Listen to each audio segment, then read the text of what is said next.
Hello student, स्वागत है आपका मेरे YouTube channel GK special bye SP sir पे। आईबीपीएस आरआरबी पीओ का हम लोग सॉल्व पेपर कर रहे थे। जनरल अवेयरनेस का टारगेट रखे थे कि हम लोग जो है 40 में से 30 मार्क्स जो है अचीव करेंगे। तो इसके लिए हम लोग प्रीवियस ईयर का पहले क्वेश्चन को स्टडी कर रहे थे और उसके आधार पर फिर आगे का हम लोग स्ट्रैटेजी बनाएंगे। तो मैंने पार्ट 1 में एक पार्ट में जो है इसका 20 क्वेश्चन जो है सिलेक्ट किया था और उसको हम लोग डिस्कस किए थे। उसमें देखे थे कि इंटरनेशनल ऑर्गेनाइजेशन या फिर जो इन्वायरमेंट से संबंधित जो महत्वपूर्ण इवेंट है या फिर फेस्टिवल वगैरह है या फिर अपॉइंटमेंट है, उससे ज्यादा क्वेश्चन रहते हैं। फिर उसी तरह से हम इसमें समझने का प्रयास करेंगे कि और क्या क्या क्वेश्चन जो है थे 40 क्वेश्चन में। तो अब ये सब मैं लगातार वीडियो बना रहा हूँ सभी परीक्षाओं के लिए, तो इस चीज को ध्यान में रख करके आप जो है इस चैनल को सब्सक्राइब कर लीजिए ताकि जो है आपको नोटिफिकेशन मिलते रहे मैं जो भी वीडियो बनाता हूँ। और मैं डेली वीडियो बनाता हूँ और आज जो है ग्रामीण बैंक के एग्जाम पे हम लोग का फोकस रहेगा। तो देखिए जनरल अवेयरनेस का ये है सॉल्व पेपर है आईबीपीएस आरआरबी पीओ 2019 में जो एग्जाम हुआ था उसका ये पार्ट 2 है। तो इसमें जो रेस्ट क्वेश्चन बच गए थे उनकी चर्चा मैं करूंगा। 20 क्वेश्चन पिछले था, तो अब इसमें 21 नंबर जो है क्वेश्चन है। देखिएगा कि ये पॉलिटी से रिलेटेड क्वेश्चन है। जो लोग समझते हैं कि पॉलिटी से क्वेश्चन नहीं रहता है बैंकिंग के एग्जाम में, उनका धारणा जो है टूट जाएगा। क्योंकि देखिए पूछ रहा है, सुनोगे CAG controller and auditor general of India. आपको मैं बता रहा हूं कि मैं स्पेस के लिए जो है शॉर्ट वर्ड का यूज किया हूं ज्यादातर। तो कैग का मतलब है controller and auditor general of India, Bharat के नियंत्रक महालेखा परीक्षक। अपॉइंटेड बाय, उनको किसके द्वारा अपॉइंट किया जाता है? तो इनको अपॉइंट किया जाता है प्रेसिडेंट ऑफ इंडिया के द्वारा किया जाता है। तो इसका आंसर हो जाएगा राष्ट्रपति के द्वारा।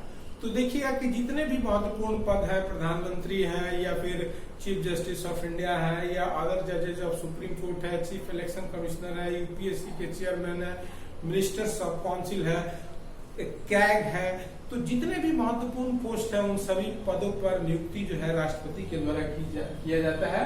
तो ये कैग जो है कॉन्स्टिट्यूशनल पोस्ट है। इसका 148 जो आर्टिकल है उसमें उल्लेख है। तो ये क्वेश्चन था। फिर उसी तरह से पूछ रहा हाउ मेनी राज्यसभा, तो आप जानते हैं तो राज्यसभा जो अपर हाउस है, राज्यसभा अपर हाउस है और ये राज्यसभा में मेंबर्स के बारे में पूछ रहा है कि रिटायर कर जाते हैं एवरी 2 इयर्स, प्रत्येक 2 साल में कितने सदस्य जो है रिटायर हो जाते हैं। और उन तो उसका आंसर हो जाएगा 1/3, मतलब 1/3 सदस्य हर 2 साल में रिटायर हो जाते हैं। एक सदस्य का कार्यकाल 6 वर्ष होता है, 6 इयर्स। और इस तरह से जो है ये एक परमानेंट हाउस है, मतलब लोकसभा की तरह ये पूरी तरह से डिजॉल्व नहीं होता है और पूरी तरह से एक साथ सभी सीटों के लिए इलेक्शन नहीं होता है, बल्कि ये परमानेंट हाउस है। 1/3 मेंबर हर 2 साल पे रिटायर होते रहते हैं और उनके बदले नए मेंबर आते रहते हैं। लेकिन एक मेंबर जो इलेक्ट होके आते हैं उनका जो है टर्म होता है 6 ईयर, 2 इयर्स नहीं, एवरी 2 इयर्स उनका टर्म नहीं होता बल्कि 6 ईयर होता है। लेकिन पूछ रहा है कितने सदस्य रिटायर कर जाते हैं, तो 1/3 जो है रिटायर कर जाते हैं। फिर जो लोअर हाउस है, सुने होंगे लोकसभा, लोअर हाउस है लोकसभा। तो इसका देखिएगा इलेक्शन 2019 में हुआ था, तो उसमें जो है एक कॉन्स्टिट्यूएंसी था जहां का इलेक्शन जो है कैंसिल कर दिया गया था क्योंकि कैश फॉर वोट जो है वहां पाया था इलेक्शन कमीशन ऑफ इंडिया। तो वो कॉन्स्टिट्यूएंसी है बेलोर, तमिलनाडु में बेलोर जो है ये कॉन्स्टिट्यूएंसी है जहां पे जो है मतलब कि ये कैंसिल कर दिया था इलेक्शन कमीशन ऑफ इंडिया, वहां इलेक्शन को स्थगित कर दिया था। तो मई में इलेक्शन हुआ था और एग्जाम हो रहा है अक्टूबर महीने में। तो पूरा समझ लीजिएगा कि 6 महीने का कवर करता है करंट अफेयर। फिर पूछ रहा है आर्टिकल 19 जानते हैं, राइट टू फ्रीडम जो है भारत के संविधान में जो है राइट टू फ्रीडम जो है आर्टिकल 19 है। तो पूछ रहा है कि आर्टिकल 19 से एक रिलेटेड क्वेश्चन है। तो उसमें पूछा कि क्या पूछा कि उससे रिलेटेड क्वेश्चन था कि राइट टू फ्रीडम के तहत जो है जो इंडियन सिटीजन को प्रोवाइड करता है इंडियन कॉन्स्टिट्यूशन, तो उसमें क्या शामिल नहीं है, नॉट इंक्लूडेड। तो to move freely all over the world. ये ऑप्शन में था कि भाई दुनिया में आप जो है फ्रीली घूम सके, मूव कर सके, ऐसा कोई उसमें अधिकार का उल्लेख नहीं है। ऐसे 6 प्रकार के स्वतंत्रता का उसमें उल्लेख है। फंडामेंटल राइट के अंतर्गत आता है आर्टिकल 19, उसको बोलते हैं स्वतंत्रता का अधिकार, राइट टू फ्रीडम। तो इसमें ये नहीं। फिर उसी तरह से पूछ रहा है कि नेक्स्ट क्वेश्चन 25 नंबर क्वेश्चन है कि अकॉर्डिंग टू इलेक्टोरल बॉन्ड, देखिएगा राजनीतिक दलों को चंदा देने के लिए कैश में चंदा नहीं दे करके, जिसको जो चाहता है कि हम किसी राजनीतिक दल के समर्थक हैं और उसको चंदा दें, तो उसके लिए उसको बॉन्ड खरीदना होगा जा करके, तो उस बॉन्ड को बोलते हैं इलेक्टोरल बॉन्ड। तो बोल रहा है कि according to electoral bond scheme person should make cash donation over 2000, मतलब 2000 तक ही कैश में डोनेशन कर सकते हैं, और 2000 से अधिक अगर आपको डोनेशन करना है तो आपको जो है बॉन्ड परचेज करके राजनीतिक दल को देना होगा। तो ये किसके लिए है? तो पॉलिटिकल पार्टीज के लिए, राजनीतिक दलों के लिए है। इसका आंसर हो जाएगा। फिर नेक्स्ट है 26 नंबर में बोल रहा है कि बोल्ड कुरुक्षेत्र। तो बोल्ड कुरुक्षेत्र 2019 जो है एक तरह का मिलिट्री एक्सरसाइज है। यहाँ लिखा हुआ है ज्वाइंट मिलिट्री एक्सरसाइज है इंडिया और किसके किसके बीच में? तो सिंगापुर के बीच में। तो देखिएगा इस साल तो जो है मिलिट्री एक्सरसाइज ये कोविड-19 पेंडेमिक की वजह से ज्यादा नहीं हुआ है, लेकिन कहने का मतलब है कि ये क्वेश्चन सब इसलिए भी रहता है क्योंकि जैसे उसका नाम ही है बोल्ड कुरुक्षेत्र 2019, तो हर साल ये सब होते रहता है। इंडिया श्रीलंका के साथ, इंडिया नेपाल के साथ, India America, India China, India Russia, इस सब के साथ मिलिट्री एक्सरसाइज होते रहता है। तो उसका पर्टिकुलर नाम होता है, या फिर नेवल एक्सरसाइज होता रहता है, उसका पर्टिकुलर नाम होता है, और जहां पे होता है कोई भी क्वेश्चन पूछता है। तो ये बहुत इंपॉर्टेंट सेक्शन होता है, military exercise, naval exercise, air exercise, ये सबसे क्वेश्चन होता है। फिर पूछ रहा है total number of Padma Bhushan award. देखिएगा जनवरी में 26 जनवरी को रिपब्लिक डे के अवसर पे दिया जाता है सब पद्म अवार्ड। तो पद्म अवार्ड दिया जाता है और क्वेश्चन पूछ रहा है अक्टूबर महीने में, तो इसीलिए बोल रहे हैं कि देखिए कितना इसका रेंज होता है। तो पद्म जो अवार्ड है ये कहीं ना कहीं आपको जरूर एग्जाम में रहेगा। तो पद्म अवार्डी जो है टोटल पद्म मतलब कि इसमें क्वेश्चन पूछ रहा है पद्म भूषण और पद्म विभूषण। देखिएगा जो सिविलियन अवार्ड होता है उसमें उसका ऑर्डर होता है भारत रत्न, पद्म विभूषण, पद्म भूषण, पद्मश्री। तो ये पद्म विभूषण और पद्म भूषण जो है 18 लोगों को मिला था 2019 का पूछ रहा है, और अब 20 चूंकि आप एग्जाम दीजिएगा 2020 में, तो अब इसमें जैसे आपसे प्रश्न पूछेगा तो आपको जो है ध्यान रखना होगा कि अभी देखिएगा कि टोटल 141 लोगों को जो है पद्म अवार्ड दिया गया है। इसमें 7 जो है पद्म विभूषण है, फिर जो है 16 जो है पद्म भूषण है, फिर 118 जो है पद्म श्री अवार्ड है। तो इस तरह से सब याद रखिएगा। जैसे पद्म विभूषण सबसे ऊंचा होता है इसमें पद्म अवार्ड में, तो उसमें सुषमा स्वराज नाम सुने होंगे या अरुण जेटली नाम सुने होंगे, तो इन लोग को मरणोपरांत दिया गया है, या फिर मेरी कॉम जो बॉक्सर है उनको भी दिया गया है। तो ये बहुत इंपॉर्टेंट है, सब आपको जानना चाहिए, किसी न किसी एग्जाम में जरूर रहता है। फिर नेक्स्ट क्वेश्चन 28 है कि कौन सा इंस्टीट्यूट है टॉप रैंक में है? तो टॉप रैंक में IIT मद्रास जो है अभी टॉप रैंक में है।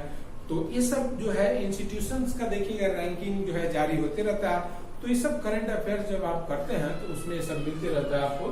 फिर उसी तरह से IIT मद्रास इसका आंसर होगा। फिर कौन सा पर्सन जो है रिलेटेड है शूटिंग से? तो ये बहुत आसान क्वेश्चन हो गया, जसपाल राणा आप जान रहे हैं। लेकिन देखिएगा इस तरह से क्वेश्चन हमेशा रहता है एग्जाम में, कौन सा खिलाड़ी जो है कौन सा स्पोर्ट से रिलेटेड है वो क्वेश्चन पूछता है। फिर खास करके इमर्जिंग प्लेयर ज्यादा पूछता है। फिर Indian navy service selection board जो है इनोग्रेटेड किया गया था कहाँ पे? तो कोलकाता में किया गया था, इसलिए क्वेश्चन पूछा था। फिर competition commission of India CCI, तो ये एक तरह का कंपटीशन कमीशन ऑफ इंडिया एक ऑर्गेनाइजेशन है, तो उसका आपको स्ट्रक्चर बताना है। तो उसमें जो है एक चेयरमैन होते हैं और 6 मेंबर होते हैं। तो इस तरह से उसका स्ट्रक्चर से क्वेश्चन पूछ दिया।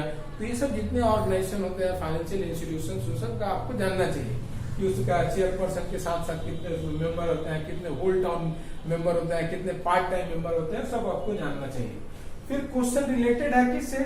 तो देखिएगा जियोग्राफिकल इंडिकेशन जो है किसी क्षेत्र विशेष की पहचान के लिए जो है ये एक क्वेश्चन था जिसमें डिफिनेशन लिखा हुआ था और उसका आंसर बताना था, तो उसका आंसर था geographical indication.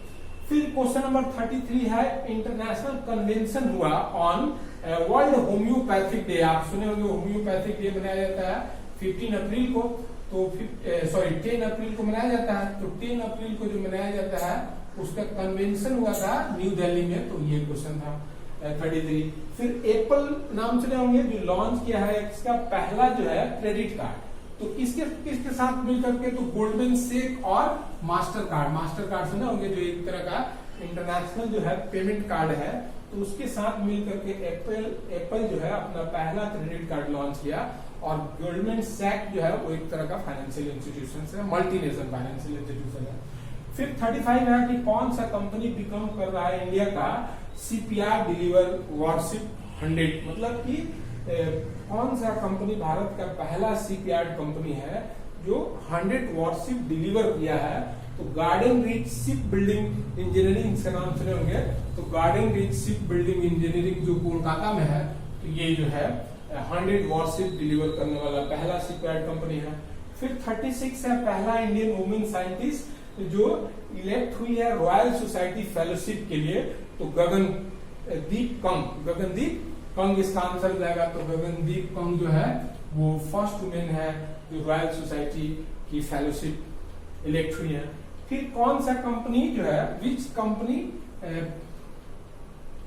Parties with Indian post, partner कर रहा है इंडियन पोस्ट मतलब भारतीय पोस्टल डिपार्टमेंट के साथ for new age digital hub के लिए और स्मार्ट मेल के लिए, तो टीसीएस नाम सुने होंगे। तो टीसीएस जो है इंडियन पोस्ट मतलब भारतीय पोस्ट जो पोस्टल डिपार्टमेंट है उसके साथ मिल करके जो है न्यू एज डिजिटल हब जो है वो ऑफर कर रहा है, स्मार्ट मेल। फिर सुने होंगे NALCO, national aluminium company limited, HCL Hindustan copper limited और मिनरल एक्सप्लोरेशन कॉर्पोरेशन लिमिटेड, ये जो है ये सब कंपनी मिल करके ज्वाइंटली एक कंपनी बनाया है जिसका नाम है खनिज विदेश इंडिया लिमिटेड। खनिज विदेश इंडिया लिमिटेड, तो वो एक्सप्लोर करेगा क्या चीज, तो मिनरल एसेट लाइक लिथियम और कोबाल्ट। लिथियम और कोबाल्ट को एक्सप्लोर करने के लिए जो है ये तीन जो भारतीय मिनरल्स कंपनी है, नालको, एचसीएल और international mineral exploration corporation limited, ये तीनों मिलकर जो खनिज विदेश इंडिया लिमिटेड बनाया है, तो उसका पर्पस है कि लिथियम और कोबाल्ट को मिनरल एसेट्स को एक्सप्लोर करना है। तो इस तरह से ये जो है 40 क्वेश्चन था, लेकिन 2 मिसिंग है और समवन गीता गोपीनाथन के बारे में था और कोई प्लेयर के बारे में था। तो इस तरह से पहले ये 40 क्वेश्चन मैंने आपको डिस्कस करके बताया कि क्या क्या क्वेश्चन रहते हैं। तो इसमें आप देख रहे हैं कि पॉलिटी से भी क्वेश्चन रहता है, उसके करंट अफेयर से क्वेश्चन रहता है, फिर अवार्ड से क्वेश्चन रहते हैं, फिर जितना मिलिट्री एक्सरसाइज होते रहता है उससे रहता है, फिर ऑर्गेनाइजेशन से क्वेश्चन रहता है। तो इस तरह से करंट अफेयर्स में जो कुछ भी चर्चा में रहता है उससे क्वेश्चन रहता है। तो ये पहले का था और फिर मैं अभी नया लगातार जो वीडियो बना रहा हूँ वो अभी के एग्जाम पॉइंट ऑफ व्यू से आपका बहुत इंपॉर्टेंट है। तो चलिए ये मैंने पूरा कर दिया IELTS RRB प्योर 2019 का सॉल्व पेपर। तो चलिए वीडियो अच्छा लगा तो इसको लाइक सब्सक्राइब कीजिए और फिर मेरे अगले वीडियो का इंतजार कीजिए। नमस्कार, धन्यवाद।